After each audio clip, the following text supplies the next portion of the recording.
please give a huge round of applause to our wonderful tea party guests this afternoon. Start off with director James Bobin.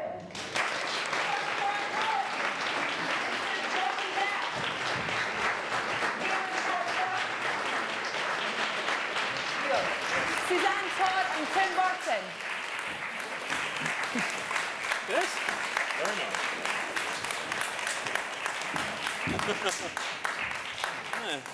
nice. Welcome.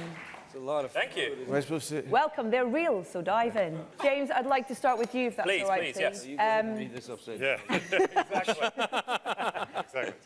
You're intrigued by Sorry, what time, happened? which is a big part and a big theme of this film as well. Yes, yes. The main theme of this film, I take away from it being a woman, is a strong female character that you've told so brilliantly in this film. Thank you. Continue to tell as well in this Thank you. Well, yeah, I think it's a very important part of the Alice tradition, is that Alice is such a strong character. And, and you know, I think Lewis Carroll wrote it like that. It was like... Just to end in disaster. If you're very still, that will... That's oh! But I saved 4 of them. All right, good. That's enough, that's all good. But yeah, no, so I think rest. Lewis Carroll was very keen to make sure that everyone understood that Alice was kind of part of this new generation of women who were very different to their predecessors. Yeah. And weren't prepared to stand for the status quo for much longer. And that happened. Alice's generation is a generation that grew up to be suffragettes. So they changed the world in many ways. And I think Alice was part of that generation, so that's very important to me. Sacha, your turn, sir. Yes, time is, I find Time this really quite complex character. You never quite know whether he's a good guy or the bad guy, whose side he's on. But a lot of his stories told not just through the script, but his kind of physicality as well. Did you have fun kind of bringing that to life in a way? Time is a character. He is kind Time of, is a he's character, complex, which is a great... He is complex. Was that the character I was doing? That was your All right, I thought I was doing Hatter. No, Time is... What was that your one? Well, I managed to... You know, I wanted to wear tights in the movie because I have a sort of lady's legs.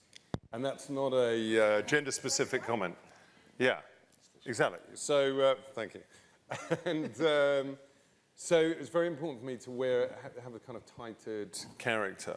Okay. And also, I sort of tried to create this character who was immature, incredibly narcissistic, and ill-suited for the most important job in the world. You know, so a bit like Donald Trump. So it was a dream come true. Perfect. Johnny, you must have enjoyed bringing this wonderful character back to life, but also exploring different characteristics that we didn't see in the previous film that we very much get to see in this film. Yeah, no, it was great to come back and explore this story of Alice and the Hatter. That's not what you told me. I actually did the movie on a day. Smile. I said, no, I'm not gonna do it. It turned into this thing. We fought. He knows karate. He came in, made a deal, and I did it. Yeah, exactly. Overpowered you. But it shows a very different side of the Hatter. You know, that beyond the kind of multi personality. Hatter. It shows a Hatter that goes near to his lowest point. Alice, it's so important with Alice to make this emotional connection with her as an audience, and you really do in this film in terms of the journey that you're on with her, sort of thing. Was it kind of fun to explore that? Yeah, it was great. It was like, I think doing the film again, everybody sort of knew a little bit more what to expect, and it was just, it was really fun. I mean, and I think James pushed everybody in a kind of emotional way, and then also sort of brought his own humour to it, which was really great. And yeah, it was great. Suzanne, that's such an important point, isn't it? The humour to it and the tone of the film as well as this absolutely gorgeous script as well that Linda wrote. What was it about Linda's script that you kind of thought, she nailed it in terms of where you wanted to take the film? Well, we took a long time developing the script after the first movie had come out, and this notion of time, this theme of time, which, James and Sacha brought so much comedy to it, but there's also a lot of emotion to that idea in the film, the preciousness of time and how any of us on any given day don't necessarily spend our time doing the things that are the most important to us. And when you watch the film, you'll probably take a second thought about how you spend the time in your day. And Tim, sorry, hello at the end there. You're here as an exec producer on this film, but very much agreed with James being the choice for director for this. Why was he the right man for this job? He wanted to do it. That's probably Good start. one thing. But also he just had an enthusiasm, and I just, he just had a take on it that I just felt really, really, positive about. And it, you just, for me, it was kind of a fluke, the first one anyway. So the idea that he had such a positive and clear idea about it, I just thought, well, yeah, it needs a different energy, and anything I can do to support that, again, because these are big things, and it needs somebody that has that energy and focus and idea about it to pull it off. This is a question for Johnny Depp. I was wondering, considering that this is the second time you play Mad Hatter, what stayed on you this time? And now you're starting giving concerts with Hollywood vampires. I was wondering what's happening when you're on stage. It's the real Johnny Depp was also a character. Well, music was my first love, at the age of 12, and I haven't stopped playing since. It's still my first love. But there was a certain point when I reached, that area of your, what they call a career, where people start to know who you are from one particular field. And having had been a musician all my life, I knew that it was over. That dream that I'd had since I was 12 was kind of just done. It was over with. And I was fine. I'd, play on people's records, friends' albums and whatnot, and just keep a low profile. But then Alice, when we had Alice in Dark Shadows, and he asked me to jam with him at the 100 Club, which is a real honor, and played a few songs, and then he asked me if I felt like writing some songs with him. So I don't know, I wrote about 5 or 6 songs, came to LA, and then suddenly it started, I thought I was writing songs for Alice Cooper, and then suddenly it turned into this Hollywood Vampires thing. So yeah, I just get to play the guitar, stand in the dark, and it's a gas. So it's like movies become my day job, and then but doing this film again, coming back into the Hatter was a real treat, because you always feel, even though I'm not a big movie watcher, myself. You always feel like there's something more you could do. You always feel like, damn, I should have put that there, or And with coming back, we had the opportunity to do that, and I think make a more interesting performance. What do you think a modern audience can take from it today, and what would you like young girls to take from the Alice character? I just think it's really great how at the beginning of this film she's been travelling for the last 2 years, and she's been so empowered and really knows who she is, and then she's quite disappointed when she comes back to England to see that expectations of her are so low, and just that she has this innate sense that she sort of deserves more than that, or even just to be happy or to be able to do what she wants is really great. And just that angle, and also that we're sort of satiring female hysteria, which was taken very seriously not that long ago. So just I think it's really wonderful that we've come quite a long way, and there's still a long way to go, but it's really lovely that that'll be the first kind of contact for a lot of young girls and boys also. I think there's something too about, for women in their 20s, that in terms of what modern audiences can relate to, that Alice is at that point where she knows what she wants to do with her career, and she's very focused on that, but then she also has to deal with her relationships at home and redefining her relationship with her mother, which happens with your parents in your 20s, or trying to figure out your own romantic relationships, or it's sort of a turning point, for all young women at that age, and I think that modern audiences will absolutely relate to on Alice's journey. Yeah. Yeah, her mum says it best. Her mum says in the film, Alice can do whatever Alice chooses to do. And that, for a woman of that time, that's very unusual, because in Victorian England, you had to do what you were told, pretty much, if you were a girl. And that, I think, is what Alice teaches her mum in this movie. So it's a really nice message, and I think that's very important today, too. Or sadly, there are some people today still trying to tell girls they have to do what they're told. Exactly. So we're still pushing back on that. No, I know. Right? Yeah, not one yet. Right. Was it deliberate that woman was the last word of the script? Yes. Great. Saw the film last night. I was fascinated by Time's accent. Is he and his seconds, are they German? Is that a compliment to German timekeeping, perhaps? Or Is he? He's Germanic. He's more slightly. Alice in Wonderland. Yeah. He lives. I don't know. He lives under the. He lives in Thingy Land. Yeah, but he's. I don't know. Bavarian-y kind of. I don't know. I've got no idea. For me, he's kind of Bavaria via California. That's why I like him. He's kind of mid-Atlantic. You know, he has that kind of, overly pompous, very emphatic way of talking, where everything seems very crucial, even though it can be complete nonsense. We get to see the Mad Hatter as a little boy, very sweet and creative, with that creative flair. But he's still like a normal boy. But then we left wanting to know more about the Mad Hatter.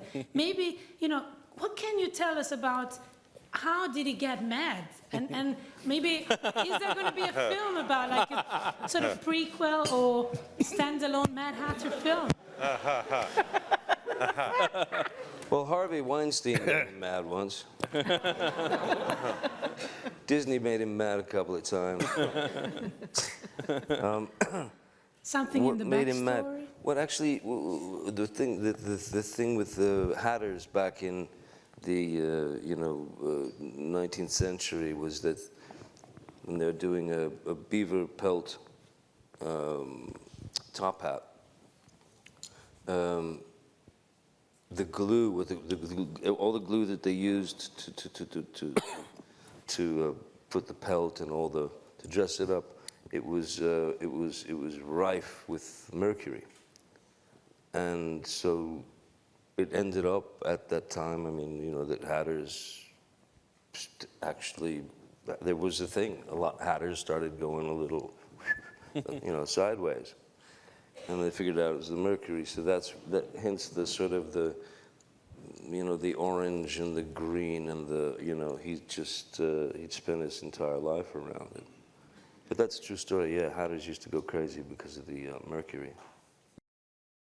there are several scientists who believe in time traveling or that there are time levels. So how fascinated are you by this idea, and would you like to travel in the past or in the future, and what would you change?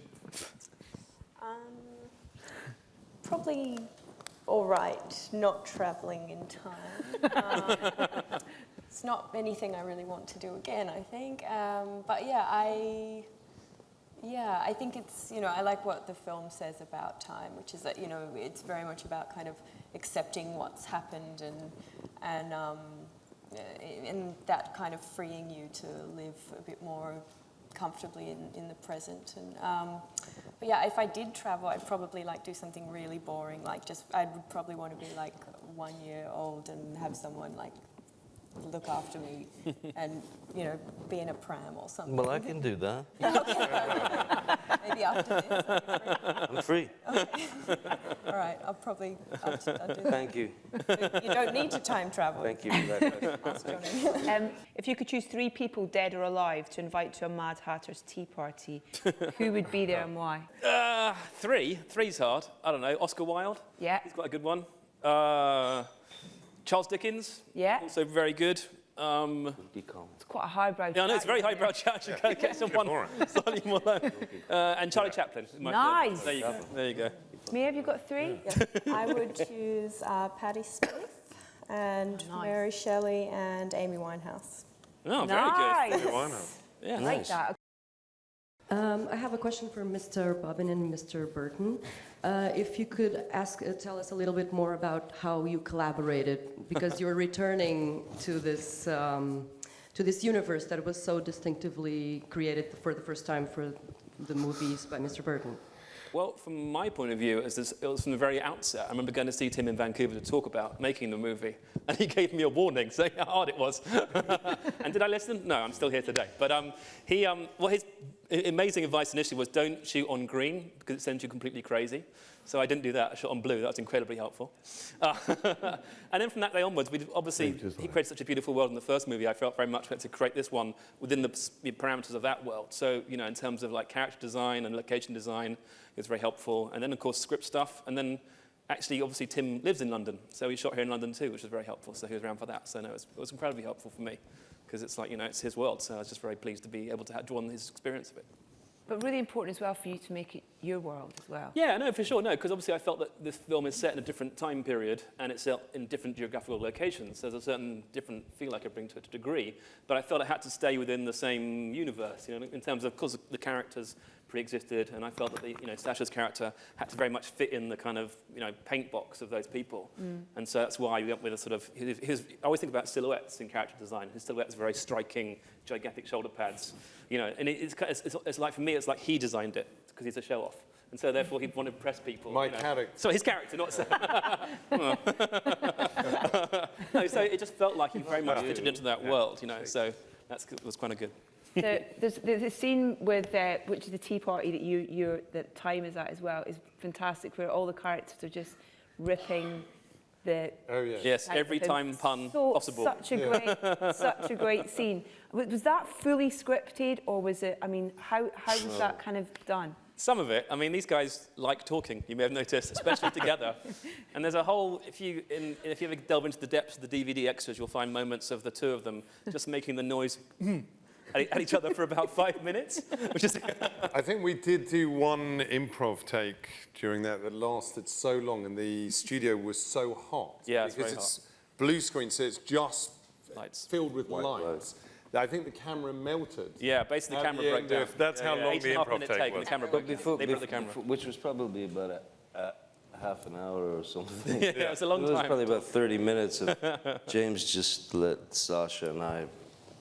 It's the hard R-rated version of Alice in Wonderland. Exactly. And so peripherally, as you're about kind of 15 minutes into this giant improv, and you don't see anywhere that it's going to stop, peripherally, I just saw crew members walking off to lunch. Oh, it's a good sign. Thinking, yeah, we'll probably have to end this. The lights going off. Just everything. But we didn't. Yeah, it was too much fun. Yeah. Was it nice to explore a bit more depth to the character, I guess? Yeah. See, that's the thing. What was really interesting about playing the Hatter this time, in the first film with Tim, the Mad Hatter, it's the Mad Hatter. So there's pretty much there's a good deal of license that you can take, and interesting places that you could travel, within the context of the character, the Mad Hatter. But when you're dealing with the Mad Hatter, who has gone noticeably farther down that road of insanity, it's like that thing, it's like if you are crazy, if there's, if you do have, some sort of mental, some sort of dilemma in the brain, if you're not aware of it, it's great, If you're aware that you're crazy, it'll eat you alive. So I think in this Hatter, there's so many things that he has to question, and he has to travel in so many different spots. So basically, it's taking the Mad Hatter and making him infinitely more mad, more confused, more lost, more paranoid, more even violent, So that was a great challenge, you know. Yeah, when we talked about it initially, it was the idea of what is madness to a mad person? Yeah. And it kind of almost draws towards sanity. So you're wearing a suit, you have smart hair, and you're quite cogent at points, but there's always an element of madness about it too, so that's kind of an interesting idea, I thought. If you had a chance and you're walking down the street and you see a boy, a 6-year-old boy, that happens to be yourself, he doesn't know, and you had a chance... Is this about to get weird? No. Maybe, I don't know. But you have the chance to give him 3 advices and maybe changing his future, your own past, and changing your future. What advices could you give him? Regarding your artistic career, your personal life, I don't know, but... First thing I would say is search for simplicity. Stay away from anything that makes a bunch of people stare at you while you're in a restaurant. Okay. Or makes them follow you in cars and motorcycles back to your hotel. Or try to avoid people who write incredibly, sometimes entertaining, but incredibly ludicrous fiction about you and your family. So those are a couple of things I would avoid. Hi, George from the National Student. This is a question for Mia. So the film opens and for me it was quite an unexpected and immediate scene where you're at sea and you've got pirates chasing you. I was wondering what it was like when you opened the script to be presented with such an immediate scene where Alice is like being a female action hero but not like a conventionally masculine one, and what it was what it was like to see her being so fearless. Did that excite you or whatever? Yeah, well, I thought they'd accidentally given me Alice of the Caribbean or something. But no, it was really cool to, be given something that was very active, and, she comes from a place where she's been, a captain of a ship for 2 years and feeling incredibly empowered and doing what she loves, and so it was, it was really fun. It was, Except it for sets up, shooting it, which was except for crazy. shooting it, which was in the last 3 days and 3 nights of being wet and freezing in Italy. So, and Mia was blue. On set, she has blue. Yeah, blue lips. It's properly Quite a cold. trooper always. Properly Yes. cold. So she's a trooper because she's also wet and cold, which Yeah. is massively unappealing. Yeah. Yeah. Well, Aren't you guys impressed when you watch the movie at everything that she pulls off? It's pretty incredible. Was it a tank? Were you filming in a tank? I mean, It was a gimbal we built out in Longcross, so not in the sea. We had these enormous 2-ton tanks of water splashing everywhere, and it was 3 in the morning and freezing in November. Wow. So Mia was very brave to... Could have made, missed that one. Could have made the water warm. Yeah, no, too expensive, forget it. Sorry.